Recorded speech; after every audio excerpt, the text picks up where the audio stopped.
wabarakatuh. Halo Sobat Inspiratif, selamat datang di podcast Suara Pelajar Matsanela.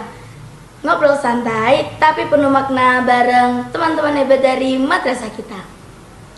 Di episode kali ini sangat spesial banget loh Sobat Podcast, karena kita bakal ngobrol bareng siswa berprestasi di bidang akademik yang sudah sering banget membawa pulang piala-piala Olimpiade.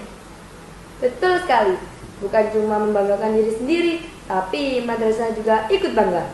Langsung aja yuk kita sambut bintang tamu kita hari ini, Kak Janeta dan Kak Nuri. Halo Sobat Podcast. Kenalin nih, aku Janeta Syakila Kanaya dari kelas 8 SKS. Perkenalkan, nama saya Maria Nurila Jana dari kelas 9C Unggulan IPA. Langsung aja ya kita ke pertanyaan yang pertama. Boleh ceritakan awal mula ketertarikan kalian mengikuti Olimpiade? Awal mulanya, waktu kelas 5 MI, saya didaftarkan oleh mama saya ke Olimpiade Nasional. Saya awalnya nolak, tapi mama saya bilang, gak apa-apa, mungkin aja dapat rezeki. Dan alhamdulillahnya saya mendapat medali perunggu. Kalau saya, dulu pertama kali lomba, itu waktu TK. Itu lombanya tingkat kecamatan, pada pelajaran matematika, lebih tepatnya berhitung. Setelah itu saya menang juara 2. Setelah itu waktu SD saya lanjut ikut lomba-lomba seperti itu. Pertama-tama saya ikut lombanya yang tingkat kabupaten, kecamatan. Lalu tepatnya saat kelas 2 SD saya memberanikan diri untuk ikut Olimpiade yang berjenjang. Jadi ada penyisihan, semifinal, dan final sampai ke nasional. Waktu itu belum rezekinya, tapi tahun depannya alhamdulillah saya mendapatkan medali emas. Wah, menarik sekali ya. Dari hal kecil atau yang tidak disengaja, tapi jika ditekuni bisa membawa prestasi yang sangat besar. Pertanyaan selanjutnya. Dari semua perlombaan yang pernah kamu ikuti, mana nih Kak yang paling berkesan dan kenapa? Menurut saya semua lomba ini mempunyai tantangannya sendiri-sendiri, sama-sama berkesan. Tapi yang paling membuat saya tertantang itu yang di sini, Olimpiade MIPAS MTSN 1 Lamongan. Karena waktu saya benar-benar ingin mengejar golden ticket untuk masuk ke MTS 1 Lamongan ini.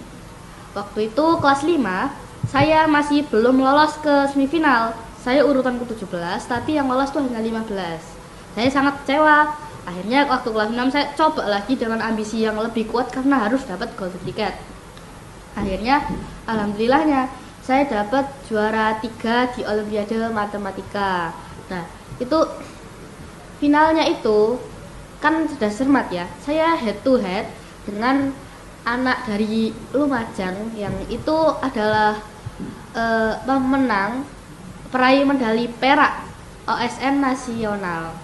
Nah, kemarin juga ini saya baru saja mengikuti Olimpiade Hong Kong International Mathematics Competition, Mathematics Olympiad.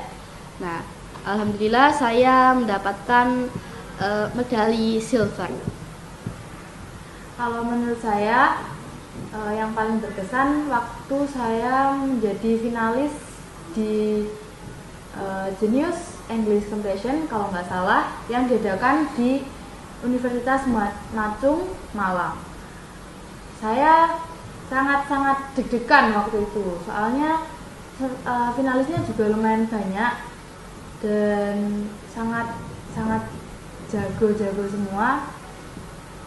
Tapi meskipun saya nggak dapat medali atau biasanya, saya tetap bisa senang karena bisa mengikuti perlombaan tersebut. Dan juga baru kemarin saya mengikuti lomba di Sleman, alhamdulillahnya saya mendapatkan medali emas. Luar biasa. Prestasi itu pasti bukan hanya membanggakan dirimu, tapi juga madrasah dan orang tuamu. Itu bukti nyata bahwa usaha tidak akan pernah mengkhianati hasil. Pertanyaan selanjutnya.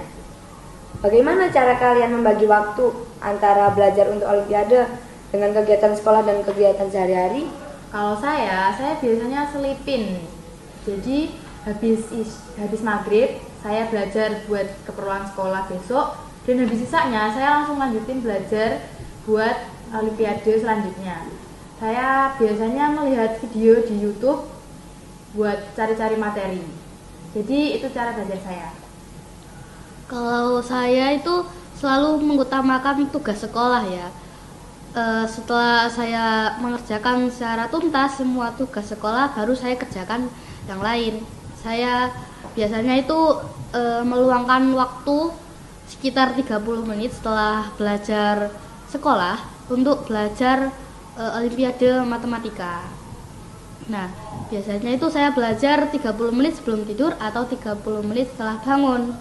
Selain itu, saya juga masih aktif bermain media sosial, bermain game, tapi saya tetap tidak lupa untuk belajar. Wah, hebat sekali ya. Berarti kunci suksesnya ada di manajemen waktu yang baik. Ini bisa jadi tips berharga buat teman-teman yang lain ya, agar tetap seimbang antara prestasi akademik dan kehidupan pribadi. Pertanyaan selanjutnya, apa tantangan terbesar yang kamu hadapi saat mempersiapkan diri untuk mengikuti kompetisi? Dan bagaimana nih cara mengatasinya? Tantangan terbesar menurut saya yang pertama itu jarak tempuh dari area kompetisinya ya, dari tempat kompetisinya itu. Karena biasanya kalau jaraknya jauh itu saya semakin deg-degan. Misalnya di Malang atau waktu itu di Yogyakarta, itu membuat saya prepare-nya kan dari jauh-jauh hari gitu. Jadi bikin saya lebih deg-degan. Yang kedua itu ketika melihat siapa lawan kita. Saya tuh kalau olimpiade lebih suka tidak tahu lawannya siapa, karena kalau kita tahu, kita kenal, kalau itu senior, kalau itu orang yang lebih dari kita, itu bikin kita deg-degan, loh kok ketemu dia lagi, gitu, bisa nggak ya? Cara mengatasinya kalau olimpiade sudah di depan mata ya berdoa, berzikir yang banyak, tuh minta doa sama guru dan orang tua. Sudah. Sikap pantang menyerah dan strategi yang kamu pakai sangat menginspirasi. Justru dari tantangan itu lahir kekuatan dan kemenangan. Pertanyaan selanjutnya, pesan apa yang ingin kamu sampaikan untuk teman-teman yang juga ingin meraih prestasi seperti kalian di bidang akademik? Ingatlah teman-teman, usaha itu nggak mengkhianati hasil. Jadi sebesar apapun kalian berusaha, maka hasilnya juga akan memuaskan kalian. Teman-teman jangan takut untuk mencoba dan gagal, karena kalau kalian tidak mencoba, kalian tidak tahu apa kemampuan kalian. Terus juga kalau gagal, ya coba lagi, jangan menyerah. Misalnya kegagalan itu bukan akhir, tapi awal dari lompatan yang lebih tinggi. Jadi pilih apa yang kamu suka, lalu tekuni, kerjakan apa yang kamu suka dan sukai apa yang kamu kerjakan. Tuh. Pesan yang sangat menyentuh dan memotivasi banget ya. Semoga teman-teman pendengar podcast